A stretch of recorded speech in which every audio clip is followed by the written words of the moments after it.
2 projectiles A and B thrown with the speed in the ratio 1:2 acquired the same heights. If A is thrown at an angle 45 degree with the horizontal, the angle of projection of the B will be. देखो दो projectile हैं, उनकी speed दी हुई है 1:2 में, acquires the same height. देखिए यहाँ पे जो है यार, अगर हाइट सेम है इसमें तो यानी वर्टिकल कंपोनेंट जरूर सेम होगा, ठीक है ना, पहली बात तो ये है. देखो इसमें ना 2 प्रोजेक्टाइल आपको दे दिए, 2 प्रोजेक्टाइल दे दिए, इस वाले प्रोजेक्टाइल की जो मैक्सिमम हाइट है दूसरे वाले प्रोजेक्टाइल की भी सेम ही मैक्सिमम हाइट होगी यहाँ पे, ठीक है ना.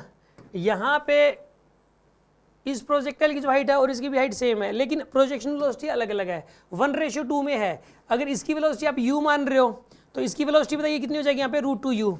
यहाँ पे 1:2 के अंदर है. If A is thrown at an angle 45 degree with the horizontal, अगर इसका 45 डिग्री है एंगल तो इसका एंगल कितना हो जाएगा. आपको मैं एक बात बताऊं, वर्टिकल कंपोनेंट को इक्वेट कर दो बस. इस क्वेश्चन में सामने वाला ये चेक करने की कोशिश कर रहा है कि आपको इस बात का पता है कि मैक्सिमम हाइट सिर्फ वर्टिकल कंपोनेंट पर डिपेंड करती है. अगर हमें वर्टिकल वेलोसिटी सेम है दोनों की, दोनों बॉडीज की, तो इनिशियल वर्टिकल वेलोसिटी, तो ऐसे केस में मैक्सिमम हाइट भी और टाइम ऑफ फ्लाइट दोनों सेम हो जाते हैं. तो यहाँ पे बस वर्टिकल कंपोनेंट को इक्वेट करना है, हमें इनकी वेलोसिटी से कोई लेना देना नहीं है, हमें इनके प्रोजेक्शन एंगल से कोई लेना देना नहीं है. जो वो अलग अलग है चाहे सेम है, ऐसी वेलोसिटी से अलग अलग है चाहे सेम है, हमें मतलब है वर्टिकल कंपोनेंट से. इसने जो ये लाइन बोल दी ना कि vertical height are the same, same height बोल दी, तो ये सेम हाइट देते ही ये बात क्लियर होगी कि इसका u sin थीटा और इसका u sin थीटा सेम है.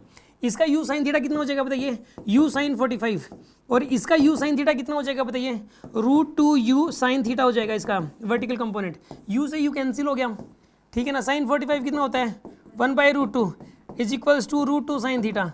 sin थीटा की वैल्यू बताइए कितनी आएगी यहाँ पे, 1/2 हो जाएगी. थीटा की वैल्यू कितनी हो जाएगी यहाँ पे, 30 डिग्री.